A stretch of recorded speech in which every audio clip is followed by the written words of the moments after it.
Salut, c'est Sonia Shine. Bienvenue dans Instant Présent de Dieu avec la Rhapsodie des réalités. Qu'est-ce que c'est la Rhapsodie des réalités? C'est ce livre-là écrit par l'homme de Dieu, par ce Christ Oyakilome qui, moi, m'a béni et continue de me bénir. Donc, j'ai décidé de partager avec vous sur cette plateforme les bénédictions de ces enseignements-là. Comment est-ce que vous allez? J'espère que vous passez une bonne semaine. Quant à moi, je rends grâce à Dieu et je suis très heureuse de vous retrouver encore pour ce deuxième rendez-vous de la parole de Dieu. Aujourd'hui, c'est mercredi et nous avons un thème vraiment intéressant. Le thème est intitulé comme suit, une foi toujours croissante. Alléluia.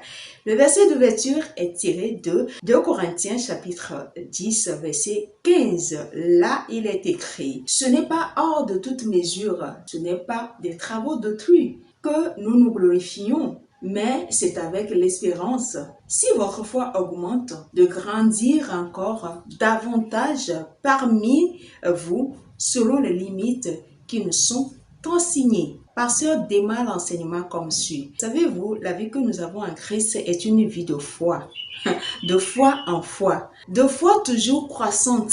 C'est important de le savoir. En parlant de l'évangile, la Bible dit que parce que en lui est révélée la justice de Dieu par la foi et pour la foi. Vous trouvez cela dans Romains chapitre 1 verset 17. Plus vous recevez la parole de Dieu, plus grand est votre foi parce que comme la Bible l'a dit dans Romains chapitre 10 verset 17, la foi vient de ce qu'on entend et ce qu'on entend vient de la parole de Jésus-Christ. Nous l'avons vu dans la rhapsodie de vendredi, si je ne me trompe pas, que pour augmenter notre foi, nous devons être en contact permanent avec la parole de Dieu. Nous devons nous abreuver de la parole de Dieu. Nous devons nous nourrir. Nous devons développer un appétit vorace pour la parole de Dieu. C'est super important. En tant que chrétien, en tant que croyant chrétien, c'est super important de désirer comme nourriture la parole de Dieu. Parce que, je le dis et je le répète, nous sommes esprits. Et ce dont l'esprit a besoin pour grandir, pour accroître en nous, c'est la parole. C'est ça, nourriture première. Et Paul même nous conseille de désirer comme un nouveau-né le lait spirituel qu'est la parole de Dieu. Pasteur dit, nous devons ouvrir notre cœur à la foi toujours croissante. Ne pas s'arrêter là où vous étiez. C'est-à-dire que quand tu viens de naître de nouveau, tu viens de donner ta vie à Christ, à cet instant T, tu es bébé spirituel. Et ce dont le bébé a besoin pour grandir, nous tous nous savons, c'est le lait maternel. Nous, notre lait maternel, en tant que bébé spirituel, c'est la parole de Dieu. Donc, le pasteur dit de ne pas s'arrêter là où nous sommes. C'est-à-dire que ta foi que tu avais, le jour où on t'a prêché l'évangile, tu as cru, tu as eu la foi, tu as reçu ce message-là et tu as cru. La prochaine étape, tu as manifesté un acte de foi en recevant Christ. Faut pas que cette foi-là s'arrête là-bas. Il faut désirer maintenant à accroître cette foi-là. Et c'est ce que le pasteur nous dit, de ne pas s'arrêter là où nous étions. Donc, le pasteur dit que nous devons ôter cette barrière de foi de naissance, de foi de bébé que nous avions et aller au prochain niveau, à la prochaine étape. Dans certains écrits de Paul, par exemple, nous lisons qu'il insiste sur la foi toujours croissante.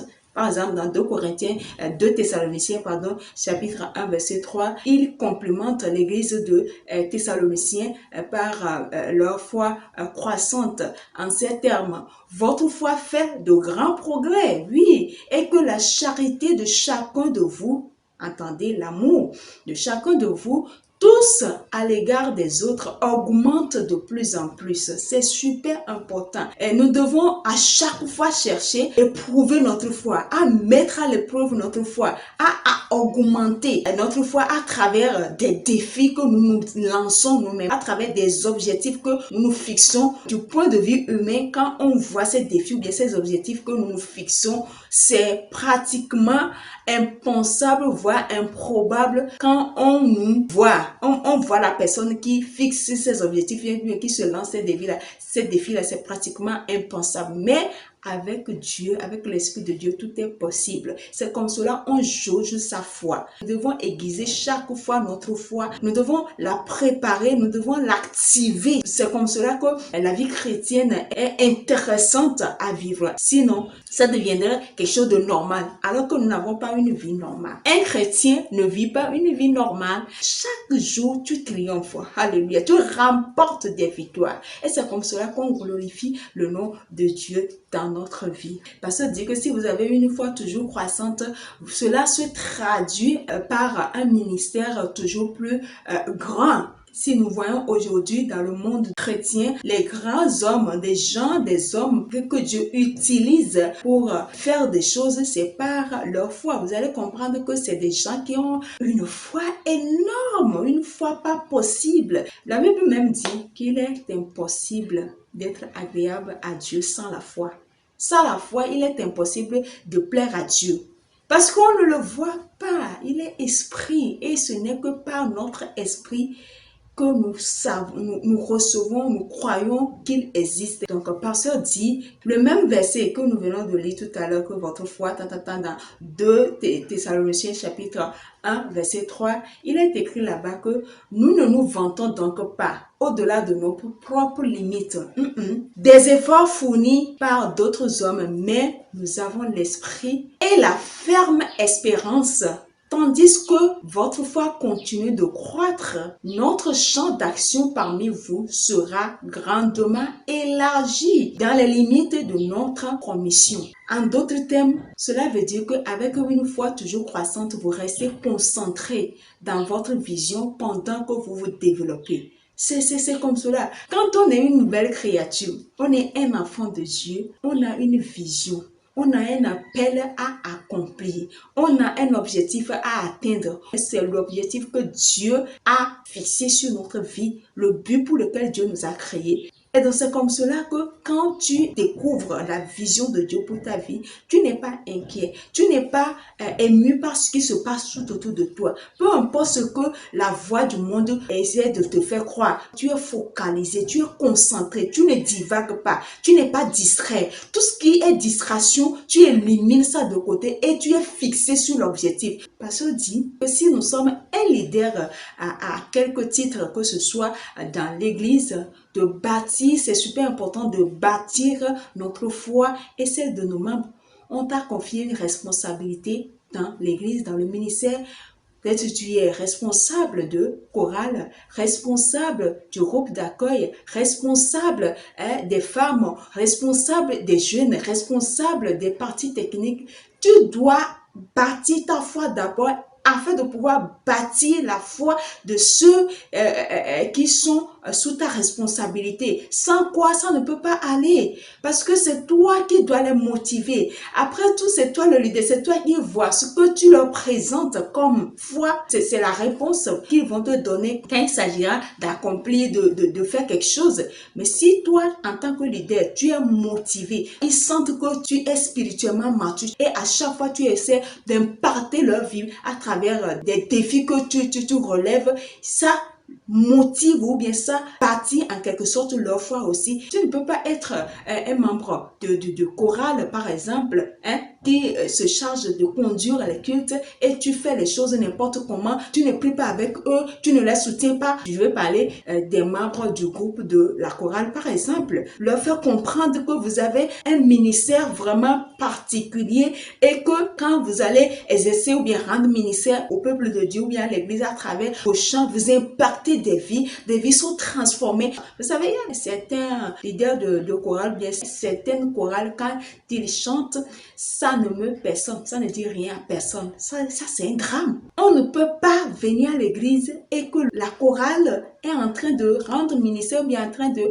conduire le peuple de Dieu et rien ne se passe. Ça veut dire qu'en amont, il y a un travail qui n'a pas été fait. Idem, quand vous êtes membre d'accueil, vous venez à la veille, vous arrangez le hall, l'église, vous balayez, vous nettoyez, vous disposez les chaises ou bien vous apprêtez tout pour que ça soit propre, pour que le culte se déroule dans un environnement vraiment propre, vraiment sain. Même chose pour la partie technique. Tu es en charge de la partie technique, c'est-à-dire que les micros qu'on utilise, les baffes, les amplificateurs, tout cela, c'est vous qui gérez tout ça. Vous devez s'assurer qu'il n'y ait aucun problème pendant que le culte se déroule.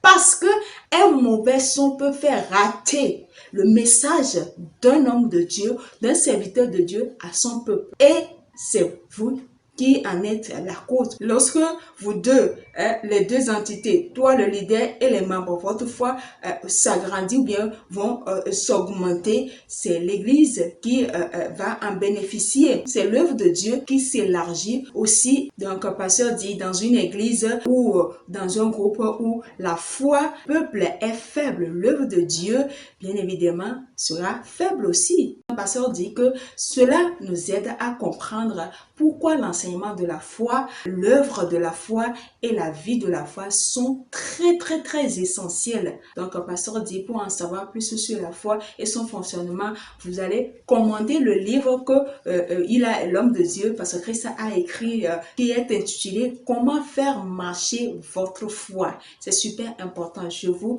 le conseille. Et cela, vous pouvez le trouver dans l'App Store, la librairie numérique digitale, l'App Store ou bien l'App Store de la Rhapsodie des réalités. C'est ceci qui met fin à l'enseignement du jour. Nous allons prendre rapidement la confession. Je dis et vous répétez après moi. Par ma foi, je franchis les barrières. Le monde fléchit devant moi. Je règne sur Satan et sur les éléments de ce monde.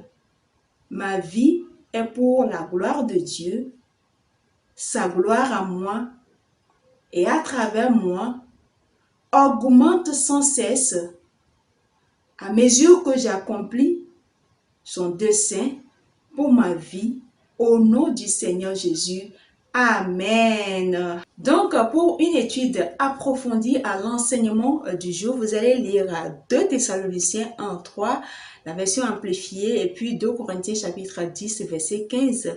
Maintenant, pour une étude de la Bible en un an, vous allez lire Luc chapitre 22, verset 39 à 65, puis 1 Samuel chapitre 29 et chapitre 30 et chapitre 31. Maintenant, pour une étude de la Bible en 2 ans, les versets sont Romains chapitre 16, versets 12 à 27, puis Psaume chapitre 35 et 36. Si aujourd'hui est votre première fois de tomber sur cette vidéo et que vous savez que vous n'avez pas encore donné votre vie à Christ, je vous conduis à travers cette prière de foi. Je dis, vous répétez après moi. Ô Seigneur Dieu, je crois de tout mon cœur en Jésus-Christ, Fils du Dieu vivant. Je crois qu'il est mort pour moi et Dieu l'a ressuscité des morts. Je crois qu'il est vivant aujourd'hui. Je confesse de ma bouche que Jésus-Christ est le Seigneur de ma vie à partir d'aujourd'hui. Par lui et en son nom, j'ai la vie éternelle. Je suis né de nouveau. Merci Seigneur d'avoir sauvé mon âme. Je suis désormais un enfant de Dieu. Alléluia. Félicitations, bienvenue dans la famille des enfants de Dieu, dans la famille des champions. Bienvenue dans la famille des illuminés. Aimez la vidéo, partagez-la, abonnez-vous à la page Facebook ainsi qu'à la chaîne YouTube.